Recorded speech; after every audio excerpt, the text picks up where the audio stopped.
Welcome back to America Talks Live. Now, President Trump addressed the deadly shooting at that newspaper in Annapolis, Maryland yesterday. Tragically, 5 people were killed and 2 more were injured. And I don't think the media is focused enough on that. Right. Playing the blame game on the victims. Now, a judge denied bail to the suspect, identified as Jared Ramos. Ramos had long-standing problems going back to a 2012 lawsuit with this newspaper, and no bail is very common in a multiple murder case.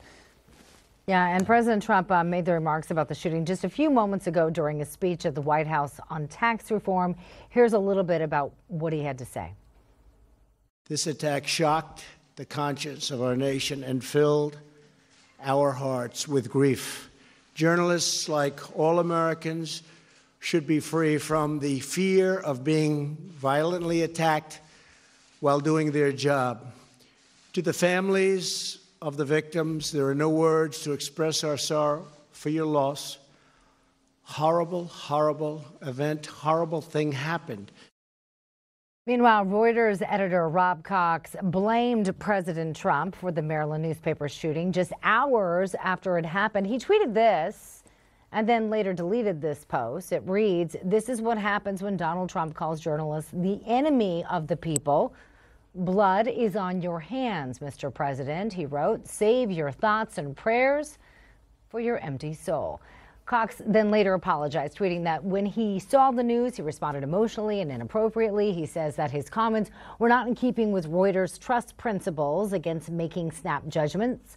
He also claimed his experience in the aftermath of the Sandy Hook shooting pushed him into a state of emotional distress. Cox says he especially is remorseful if his comments did anything to distract from the, quote, thoughts and love we must send to the community of Annapolis. And that's where we want to bring in our next guest, former White House Communications Director Anthony Scaramucci. He's also the founder of Skybridge Capital. Anthony, thanks for your time today. Wasn't that media tantrum? Now, the president had issued a statement. Sarah Huckabee Sanders had issued a statement. But the media didn't get their questions answered when they wanted them answered. So instead of doing the responsible thing and letting the president govern, they decided to throw a tantrum on social media, claiming the president refused to talk about the incident. Wasn't that a really disgraceful move by the mainstream media? Listen, I don't like it at all. And I've been talking about this on both sides. And I think what Sarah and President Trump did today is a very good sign. I like their statements a lot. And I think that the president really means that. At the end of the day, we've got to do our jobs in a peaceful and safe environment. The White House is sending a signal to people that they respect and want the free and fair press there to hold the White House accountable. And so you have to respect all of that. But I also think that this tragedy was not related to anything that the president did. And so what I find alarming about those statements, it really does bubble up the biases that are in the media. And so what that gentleman was looking to do is just find something to tag the president with. And so he's linking a tragedy where there's families involved and there's innocent lives that were extinguished from the earth yesterday. And he's got to figure out a way to use his Trump derangement syndrome to fit that story into the president's narrative. And so I really think it's dishonest and don't like it at all. I appreciate the fact that he walked it back. But one of the problems now in our society, if you're on the president's team and you make a mistake, it's a forever capital professional punishment. But if you're not on the president's team and you make a mistake like Peter Fonda or this guy Cox from yesterday, totally acceptable. Just issue an apology and everything's fine. We'll release your movie. We'll leave your tweets up in the air and you can say and do whatever you want. So I sort of think that this is an uneven standard that's being applied throughout our society now. Yeah, and that's what I wanted to ask you. I mean, he said blood is on your hands to the president. This is a man that's representing Reuters, not MSNBC. Is an apology, is that enough? Well, listen, I would like it to be enough in the spirit of de-escalating, and I would like it to be enough in the terms of being a faithful Christian and being willing to forgive people for their transgression. So I would personally like it to be enough, but I would add a proviso to that. I would also like it to be enough when somebody makes a mistake on the president's team. I find this whole professional capital punishment business to be really unsettling. I mean, we're talking to a group of liberals that want prison reform. The president wants prison reform. We want to end recidivism in the prisons. And yet we are so quick to judge people who are trying to make money for their families and raise their children. They make mistakes. They send out the wrong tweet or they send out the wrong message somewhere. And boom, statements are released by corporations. Their careers are over. And so I would like it to be enough, yes, but I would like it to be enough in terms of the symmetry of the situation. That's all I'm saying. Yeah, when you talk about symmetry, it makes me wonder, it seems that the president's positives just keep going up. It seems that really Republicans across the board are winning on so many levels. I looked at a list of the president's accomplishments yesterday, and it was astonishing, especially without the help of the media. So in the long run, is this actually working for those who are out there on the right fighting against this media backlash constantly? But it's working for the right reasons. It's working because the policies that the president's executing and the swiftness of that execution is delivering in the economy. It's delivering in people's quality of life, the rising wages, et cetera.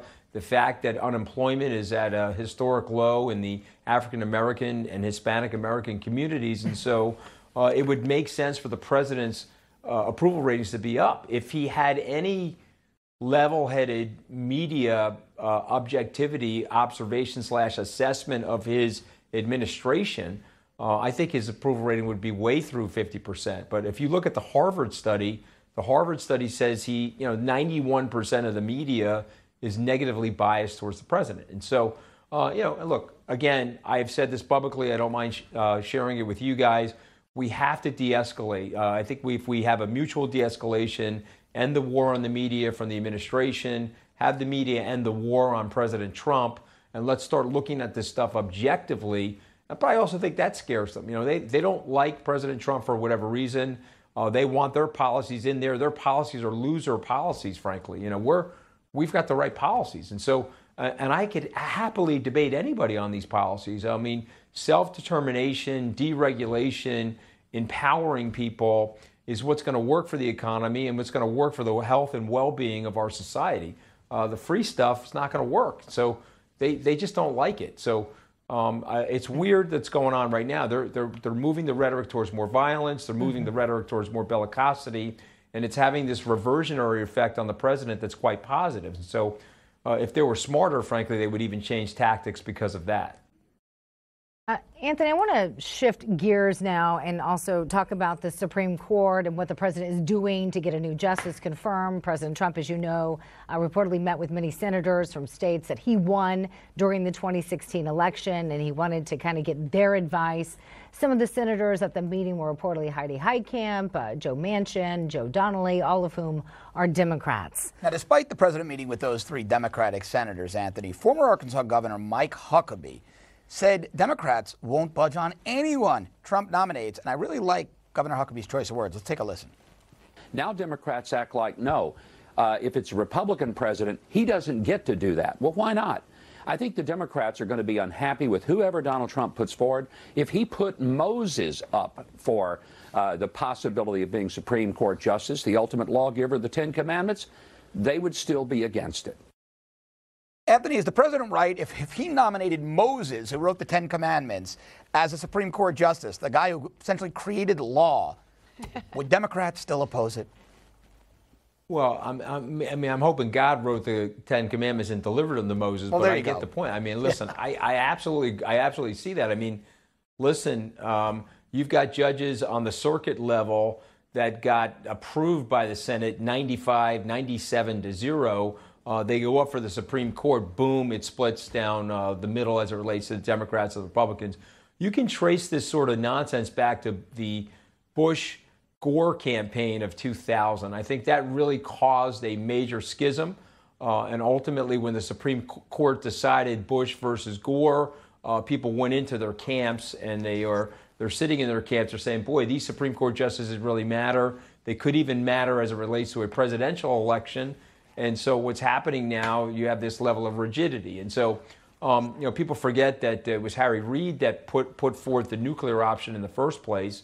And so now that nuclear option is being used and being deployed against the Democrats. So listen, we're going to get another Supreme Court nomination through. It's going to get approved. It'll be a very great jurist, just like Neil Gorsuch is an amazing jurist. He's somebody that I actually went to law school with and have an enormous amount of respect for.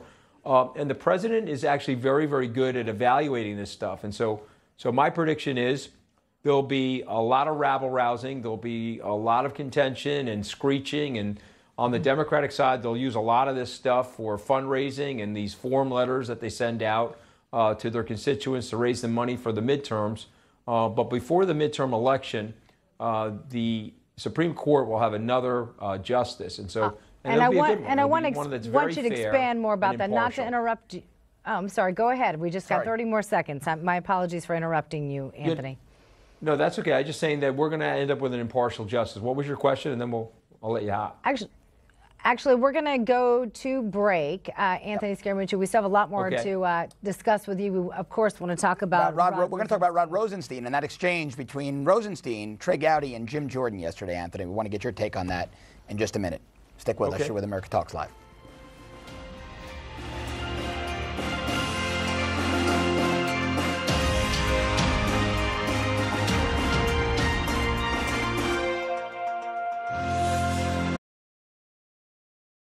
Welcome back. Now, we're here with former White House Communications Director Anthony Scaramucci. And Anthony, I want to get your take on Deputy Attorney General Rod Rosenstein's testimony. South Carolina Congressman Trey Gowdy called on him to get the special counsel's probe over with.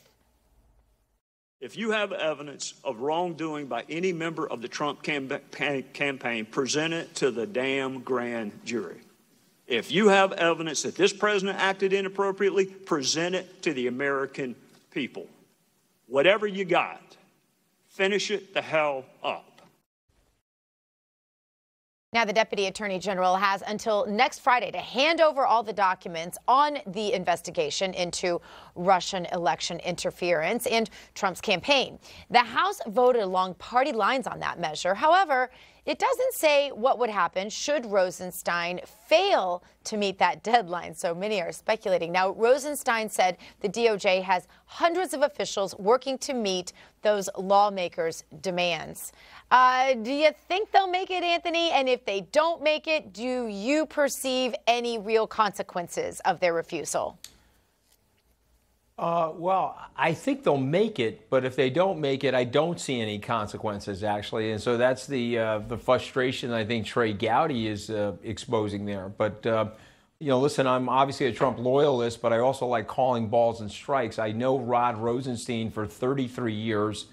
He was in my section first year in law school, and I have a great regard for him. And I've told the president, several members of the administration, Sean Hannity, et cetera, that Rod is actually a play it straight sort of a guy. I mean, he is got a Boy Scouts-like personality. I don't really think that that's changed in the 33 years. So I've told these guys, leave him in place. There's a process in place. I think he's going to be fair. You guys may remember that it was Rod that wrote the memo as to why the president needed to fire James Comey.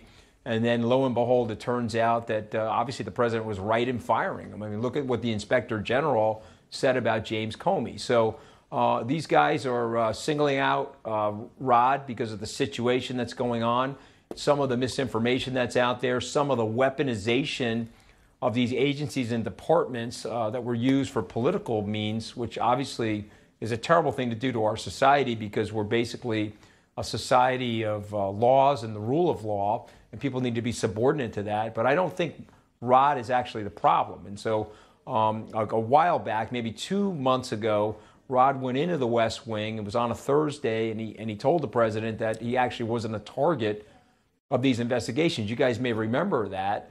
And I do think that the president is starting to see that Rod is a play it up the middle, pretty straight guy. So let's see if I'm right about that.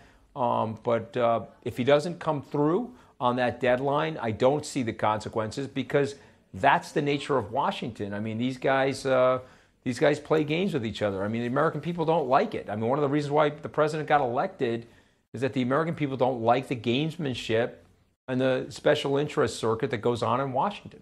We are running out of time. We only have about 30 seconds left, but I do want to talk about this new report, which is reigniting rumors about John Kelly's pending exit. This is according to the Wall Street Journal. Any merit to this report? And if he were to be replaced, who would you replace him with? Yeah, so that's a good question. That obviously has to be up with the president. I guess the only thing I would say is that I really hope that this time the president picks somebody that actually likes him. I think he's gone 0 for 2 on that with the last 2 chiefs of staff. And so let's find somebody that really likes the president, because what will end up happening is he'll build a team. I mean, one of the legacies that John Kelly's going to have is I don't know one person that he brought into the White House that he was able to recruit during his tenure as chief of staff. So let's find somebody that really likes the president and can build a team around the president that also really likes him. And I think that would be great for, just think about what the president's been able to do in the last 16, 17 months.